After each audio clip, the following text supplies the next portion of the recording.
Fact news में आपका स्वागत है। मेरा नाम है शमशेर। आज से हम एक नया प्रोग्राम शुरू करने जा रहे हैं, interview based program on your food habits, what should make you healthy, what makes you healthy, और आपको हेल्दी रहने के लिए खाने के हवाले से क्या खाना चाहिए। तो उसके लिए आज हमारे साथ जुड़ चुकी है बेंगलुरु से बेंगलुरु की one of the top nutritionist and dietitian Megha Sehgal. Megha ji, welcome to Fact News. Thank you, namaste, and thank you for inviting me. हाँ मेघा जी, बिफोर वी बिगिन मैं थोड़ा सा आपको बता दूं कि ये कोई 15-1 मिनट का इंटरव्यू होगा और we'll have about 5-7-8 questions, so keep your answers to about 2 to 3 minute, ज्यादा से ज्यादा 2 से 3 मिनट हम सवाल का जवाब रखेंगे। तो शुरू करें? जी शुरू करते हैं। तो जब हम हेल्थ की बात करते हैं, हेल्थ में 3-4 एसेंशियल कंपोनेंट्स आते हैं, जैसे स्लीप हो गया है, आपका खाना हो गया है, एक्सरसाइज हो गया है, फिटनेस हो गया है। ये 3-4 चीजें हेल्थ के लिए, और काफी लोग बोलते हैं फास्टिंग भी एक बहुत इंपॉर्टेंट कंपोनेंट है अच्छी हेल्थ के लिए। आज हम बात करेंगे, जैसे हमारी बात हो ही चुकी है कि खाने के हवाले से बात करेंगे कि हेल्थ में खाने का क्या रोल है, और ज्यादा स्पेसिफिकली जो हम बात करेंगे वो इम्यूनिटी की बात करेंगे कि इम्यूनिटी को कैसे बूस्ट किया जाए। तो एक जनरल ओवरऑल एक अम्ब्रेला सवाल मैं आपसे करना चाहता हूं कि इम्यूनिटी बूस्ट करने के लिए किस तरह का जो खाना है हमें खाना चाहिए। जी मेघा जी। तो हाँ जी, पहली बात, इम्यूनिटी क्या होती है? इम्यूनिटी हमारी बॉडी की अपनी एबिलिटी, ताकत, वो बोलते हैं ना शील्ड। हमारी सबकी बॉडी है, सबके सामने जो शील्ड एक लगी होती है प्रोटेक्ट करने के लिए, ताकि हमें वायरस और इन्फेक्शन हर्ट नहीं करे, डिजीजेस से हम बचे रहे। तो इम्यूनिटी इसलिए जरूरी होती है। और इम्यूनिटी के शॉर्ट में मैं बताऊं तो इजी स्टेप्स हैं, सब फॉलो कर सकते हैं। और जैसे अभी थोड़ा सा हमारे आसपास, थोड़ी हम न्यूज में सुन रहे हैं, कोरोना कहीं कहीं सिटीज में वापस आ रहा है, तो अब और ज्यादा जरूरत हो गई है इम्यूनिटी की तरफ ध्यान देने के लिए। तो जो आपने पूछा इम्यूनिटी को कैसे संभाल सकते हैं, ये मैं थोड़ा आपको एंड में बताऊंगी ताकि इंटरेस्ट बना रहे। तो सबसे पहले चलिए इम्यूनिटी के बारे में हम शुरू करते हैं कि let's focus on age groups. Immunity का जो सबसे ज्यादा जो शिकार होते हैं या तो बच्चे होते हैं, अगर मैं गलत हूं तो आप करेक्ट भी कर सकते हैं, और बुजुर्ग लोग बहुत ज्यादा शिकार होते हैं। तो जैसे बुजुर्ग लोग हैं, उनको इम्यूनिटी के लिए क्या क्या करना चाहिए? हाँ जी, तो जो हमारे बुजुर्ग लोग हो जाते हैं, एल्डरली पीपल, इम्यूनिटी उनकी वीक होती है क्योंकि नेचुरली बॉडी वीक होती जाती है, खाना भी कम खा पाते हैं और पचा भी कम पाते हैं। तो उसके लिए एक तो ये है कि वो ट्राई करें रोज अलग सब्जियां, ज्यादा से ज्यादा सब्जियां, फ्रूट खाने की, और नहीं ज्यादा खा पाते उससे ज्यादा, तो उनके लिए मल्टीविटामिन और सब्स्टिट्यूट बहुत जरूरी होता है, जैसे जिंक और मैग्नीशियम। तो उससे क्या रहता है, उनकी इम्यूनिटी कम नहीं होगी। जो खाना वो नहीं खा पा रहे क्योंकि वो उनकी एज हो गई है, डाइजेस्ट भी नहीं कर पाते, तो जिंक, मैग्नीशियम, कैल्शियम, बहुत ज्यादा विटामिन डी की जरूरत है। डॉक्टर से पूछ के ले सकते हैं, और नहीं तो नॉर्मल डोज में मिलती है। 1 मंथ लें, 15 डेज का गैप दें, फिर से 1 मंथ लें, उसका कोई साइड इफेक्ट नहीं होता। तो जो जितने भी मैं बोलूंगी 50+ एज के लोग हैं, उनको जरूर मल्टीविटामिन और ये जिंक मैग्नीशियम टैबलेट्स लेनी चाहिए। अच्छा मेघा जी, ये हो गया बुजुर्गों का सवाल, और दूसरा सवाल है महिलाओं के लिए। हाँ जी, लेडीज के लिए। हाँ, फॉर विमेन, हाँ, औरतों के लिए इम्यूनिटी को बेहतर करने के लिए क्या उपाय है? मतलब किस तरह का खाना खाना चाहिए? क्योंकि जो मेक है आदमियों की बॉडी का और औरतों की बॉडी का बड़ा डिफरेंट है, और उसमें काफी इसीलिए हर विमेन हो या मेन हो, पर विमेन्स के लिए और ज्यादा जरूरी होता है क्योंकि वो बच्चे पैदा करती हैं, डिलीवरी करती हैं, मंथली साइकिल से गुजरती हैं। तो आयरन लेवल्स उनको ज्यादा अच्छे और कैल्शियम लेवल स्ट्रांग रखने चाहिए। तो बीट रूट का जूस पी सकते हैं, और जिसको ज्यादा वीकनेस, कमजोरी लगती है, वो भी जरा कैल्शियम ज्यादा लें। पनीर खाएं, जो नॉन वेजिटेरियन है, पनीर चिकन खाएं। और नहीं, वो अगर वेजिटेरियन से नहीं खा सकते तो उसके लिए भी वो सब्स्टिट्यूट्स ले सकते हैं, और अपने खाने में विटामिन सी जरूर ऐड करें। हर एज ग्रुप को विटामिन सी, जैसे नींबू है, बेरीज हैं, तो वो हमारी बॉडी में एक तो ताकत पैदा करती है इन सब इम्यूनिटी से लड़ने के लिए। जो मैंने बात की थी, शील्ड है हम सबकी बॉडी के सामने। तो विटामिन सी, आंवला, बेरीज, वो प्रोटेक्ट करने के लिए हेल्प करता है, और खाने का डाइजेशन भी फास्ट करता है। तो लेडीज को जरूर सुबह उठ के, उसके लिए मैं बोल सकती हूँ, लेडीज स्पेशली या मेन सुबह की शुरुआत गर्म पानी और लेमन के साथ करें। हनी मैं नहीं बोल रही हूँ इधर ऐड करने के लिए, अगर आपके पास प्योरेस्ट फॉर्म ऑफ हनी है, मनुका हनी, तब ऐड करें, नहीं तो lemon water, coconut water, ginger tea या ग्रीन टी, ऐसी चीजों से अपने डे की शुरुआत करेंगे तो डाइजेशन अच्छी रहेगी, गट बैक्टीरिया अच्छा रहेगा और टॉक्सिन्स बाहर रहेंगे। अच्छा मेघा जी, एक और बड़ा अहम सवाल है, this is regarding the youngsters. आजकल जो जो यंगस्टर्स हैं वो काफ़ी जोमेटो स्विगी पे जिंदा रहने की कोशिश करते हैं, और ऑल्सो क्योंकि काफ़ी तरह की जो वैरायटी चाहिए, जब से हम एक समृद्ध एक सोसाइटी हुए हैं, तो और खासकर वो तबका जो कि जिसके पास पैसा है वो जोमेटो स्विगी पे बहुत ज़्यादा डिपेंडेंट रहता है, उनको आप क्या कहना चाहेंगी? Is it okay for the youngster? ठीक सवाल है आपका, बहुत अच्छा क्वेश्चन है, क्योंकि हमारी एज के लोग फिर भी थोड़े कॉन्शियस, मैं देखती हूँ अपने पास आसपास सब कॉन्शियस हो गए, पर ये यंगस्टर्स, ये जेनजी को संभालना और समझाना थोड़ा टफ है। पर इंजॉय करें, हर कोई लाइफ इंजॉय करे, पर वो बोलते हैं ना हर चीज बैलेंस में रख के, क्योंकि एक गोली खाने से हर चीज का सोल्यूशन नहीं मिल जाता। उनको क्या लगता है गोली दे दो और सब मैजिक हो जाएगा, तो मैजिक किसी चीज से नहीं होता है। तो जोमेटो और स्विगी से अगर उनको ऑर्डर भी कुछ करना है तो इंटेलिजेंटली ऑर्डर करें। लाइक उनको वो कभी सैलेड मंगवा सकते हैं, लाइक सीजर सैलेड, तो उसमें चिकन भी आता है। जो वेजिटेरियंस है, पनीर सैलेड या एग सैलेड, तो उनकी जो क्रेविंग्स है वो भी ठीक हो जाएंगी। जरूरी नहीं है कि हमेशा बर्गर पास्ता ही खाना है। तो इंटेलिजेंटली अगर ऑर्डर करेंगे स्विगी जोमेटो से, मेरा तो ये कहना है कि वीक में आप 4-5 दिन घर का खाना खाइए और अपने आप को ट्रीट दीजिए। बाद में 2-3 बार आपको बाहर से मंगवाना भी है तो उसमें प्रोटीन ऐड कर दीजिए।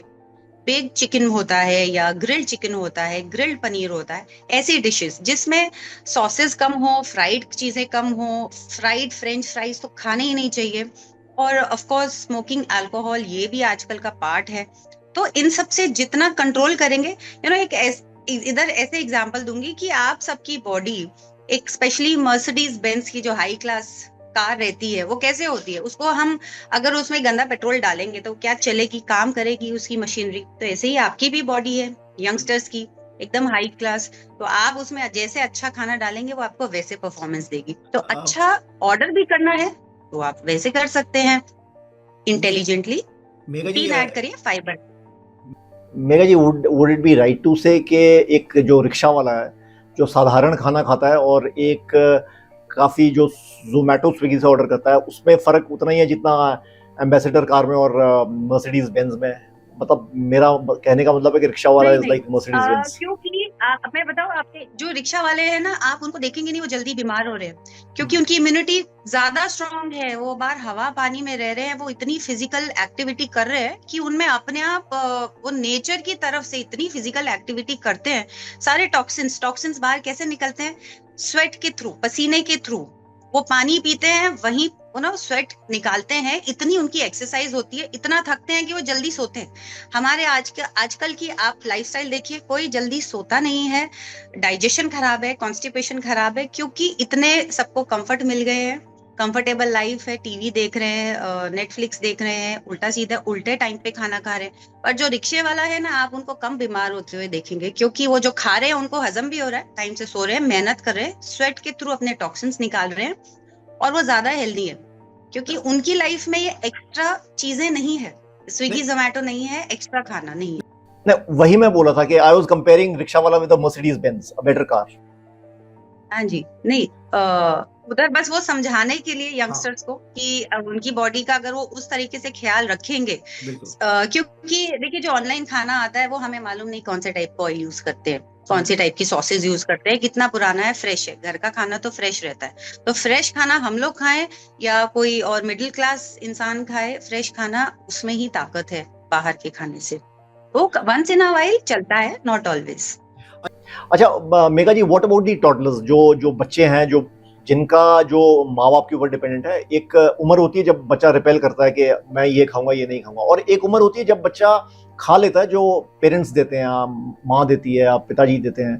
तो उनके लिए what is the right kind of food for immunity, for a stronger immunity? क्योंकि 6-7 साल तक तो बच्चे को 1.5 महीने में एक बार बुखार होता है, और ये डॉक्टर्स भी कहते हैं। and it has got nothing to do with immunity.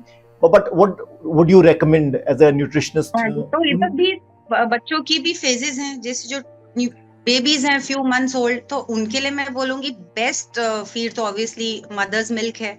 उससे जो थोड़े बड़े हो जाते हैं जिसे माँ बाप खिलाते हैं, पर आजकल मैंने देखा है कई माँ बाप भी बहुत ज्यादा पैम्पर करते हैं, मेरा बच्चा ये नहीं खाएगा वो नहीं खाएगा, तो सब कुछ खिलाइए, छोटे छोटे पीसेज में कट करके फ्रूट्स दीजिए, वेजिटेबल्स दीजिए, सारे कलर्स के फ्रूट वेजिटेबल्स दीजिए, क्योंकि उस एज में उनको और फैंसी तरीके से बस प्रेजेंट करना है एक अच्छी प्लेट और फोक के साथ, उनको फैंसी कलरफुल चीजों में, साथ में अच्छी बुक साथ में रखिए बच्चों के लिए, ताकि वो, नहीं तो पेरेंट्स क्या करते हैं हैबिट डाल देते हैं फोन यूज करके, फोन दिखा के, कार्टून दिखा के, तो ना उनको पता चलता है वो खा रहे हैं और वो रोते रहते हैं, ना उनका पेट भरता है, ये सारा एक सर्कल है। तो क्योंकि ना वो ठीक से खा रहे हैं ना डाइजेस्ट कर रहे हैं, और फिर बच्चों की इम्यूनिटी ठीक नहीं होती है, बार बार बीमार पड़ते हैं, तो इसीलिए बुक साथ में रखिए, अच्छे कलरफुल फ्रूट्स वेजिटेबल डालिए, उससे जो बड़े हो जाते हैं तो बच्चों को आपने सुना ही होगा कि घिया नहीं पसंद है, पम्पकिन नहीं पसंद है, ग्रीन वेजिटेबल्स पालक नहीं खाएंगे, तो इसका एक इजी सॉल्यूशन है, जो सब्जी नहीं खाते हैं बच्चे आप बॉईल करिए, उनके आटे में मिक्स करिए, उसकी पराठे दीजिए। स्कूल लेके जाते हैं आप, एक दिन पहले बॉईल करके रखिए, उस जो वेजिटेबल आपको डालना है अपने बच्चे के पराठों में डाल दीजिए, उनकी दाल में डाल दीजिए, डबल न्यूट्रिशन मिल जाएगा। तो बच्चों की इम्यूनिटी ऐसे ही आप इंक्रीज कर सकते हैं। ब्रेक टाइम पे आप उनको फ्रूट दे के भेजें, और उनकी परांठी है, इवन पूड़ी भी पसंद है, वंस इन अ व्हाइल घर की पूड़ी भी अच्छी होती है, तो उसमें भी बीटरूट डाल दिया, रेड कलर पालक डाल दिया, ग्रीन कलर पूड़ी, खुश होके खाते। तो उनकी दाल और रोटी में वेजिटेबल्स ऐड कर दीजिए, छुपा के, तो उनको पता भी नहीं चलेगा। अच्छा मेघा जी, वन इम्पॉर्टेंट क्वेश्चन इज कि जो काफ़ी आजकल जो है कैंसर के केसेस काफ़ी बढ़ रहे हैं, ये बोलना कितना सही होगा कि जो अगर आपकी इम्यूनिटी अच्छी है, if you are taking good doses of vitamin C, vitamin E या जिंक, इससे कितना आपको, और अच्छी इम्यूनिटी का मतलब कि अच्छा खाना खाने से कितना ये जो कैंसर है इस पे फर्क पड़ता है, यानी कि मतलब आप इसको अपने से दूर रख सकते हैं, क्या हम ये बोल सकते हैं कंफर्टेबली, या ये बोलना थोड़ा खतरे से खाली? 100% अच्छा खाना आपकी बॉडी जैसे आपको प्रोटेक्ट करेगा, लेस एंड अनटिल आपका लाइफस्टाइल बहुत खराब हो या आपकी बॉडी में कोई बहुत स्ट्रॉन्ग टॉक्सिन बाहर से आ जाए, पर खाना बहुत ज्यादा हद तक, बहुत ज्यादा परसेंटेज तक हेल्पफुल रहता है। मैं खुद कैंसर पेशेंट्स को डाइट देती हूँ, कैंसर हॉस्पिटल जाती हूँ, तो वहां पहले ही उनकी बॉडी, वो कैंसर पेशेंट एक तो ट्रॉमा में होता है, या एक नॉर्मल इंसान को आजकल डर है कि हमें बीमारियां ना लग जाएं, तो उसके बाद बॉडी में और ज्यादा मेडिसिन जा रही हैं, ट्रीटमेंट जा रहे हैं, उसके बाद सबसे इंपॉर्टेंट आती है डाइट। तो उनकी रिकवरी के लिए, जब कैंसर पेशेंट्स की रिकवरी के लिए डाइट इंपॉर्टेंट है, तो नॉर्मल लोगों के लिए भी है कि हम उस स्टेज तक ना पहुंचे। तो विटामिन सी है, बीटरूट है, और सबसे ज्यादा इधर मैं बताना चाहूंगी ब्रोकली, जो अगर आप इम्यूनिटी की बात कर रहे हैं और कैंसर पेशेंट्स की डाइट के लिए, ब्रोकली में ऐसे कंपाउंड्स होते हैं जो क्रूसीफरस वेजिटेबल्स जैसे पत्ता गोभी और गोभी, इनमें गलती क्या करते हैं लोग, सैलेड बना के कच्चा खाने की कोशिश करते हैं, या छोटे छोटे फैंसी, ऐसे वो डाइजेस्ट कभी भी नहीं होगी। तो आप उसको अच्छी तरह से कुक करें, ब्रोकली, पत्ता गोभी या गोभी को, मतलब ट्वाइस अ वीक तो होने ही चाहिए। तो ये चीजें आपको बचा के रखती हैं। ब्रोकली है, बादाम है, खजूर है, विटामिन सी तो आ ही गया है, तो ये सारी चीजें, बीटरूट, ये सारी चीजें आपको बचाती हैं उस स्टेज तक आप ना पहुंचे। बाकी बहुत ज्यादा इंपॉर्टेंट है स्लीप। तो क्या होता है, लोग ध्यान नहीं देते, सिर्फ हम एक गोली खा के ठीक हो जाएंगे, नहीं, स्लीप। अब आपने इतना अच्छा खाना खा लिया, वो डाइजेस्ट कैसे होगा जब तक आपकी बॉडी रिपेयर नहीं होगी, और रिपेयर होती है अच्छी स्लीप से। तो स्लीप और खाना एंड एक्सरसाइज। एक्सरसाइज क्यों जरूरी है, आपके टॉक्सिन्स बाहर निकलेंगे, क्योंकि आप जितना स्वेट करेंगे आपके टॉक्सिन्स बाहर निकलेंगे। तो किसी को लगता है हम तो बहुत पतले दिखते हैं, फिट है, हमें एक्सरसाइज की जरूरत नहीं, एक्सरसाइज की बहुत ज्यादा जरूरत है। आप फिजिकली मेंटली आप फ्रेश हो जाते हैं। तो ठीक है Megha ji, it was nice talking to you. आपको फिर भी बिफोर वी गो, क्योंकि अब ये प्रोग्राम का अंत हो चुका है, मैं थोड़ा सा एक सम अप कर लूंगा कि जो इन्होंने कहा, इन्होंने जो हर एज ग्रुप के लगभग कहा है कि इम्यूनिटी बूस्टर जो है, सबके लिए जो इम्यूनिटी बूस्टर है वो सबसे ज़्यादा है, you can correct me again before going, एक तो विटामिन सी, मैग्नीशियम, खासकर महिलाओं के लिए विटामिन सी, मैग्नीशियम, बीटरूट और ब्रोकली और जितने भी जो good colourful vegetables and fruits का बोल है, इस तरह का जो खाना है, और ये सारी चीज़ें अगर आप अपने फूड में इंट्रोड्यूस करें, अपना तेल ठीक रखें, ज़्यादा फ्राइड डाइट ना खाएं, और ये सारी चीज़ें करें तो you will have a better immunity, you will live longer, और आप किसी भी बीमारी को लगभग किसी भी बीमारी को अपने आप से दूर रख सकेंगे। धन्यवाद। Thank you.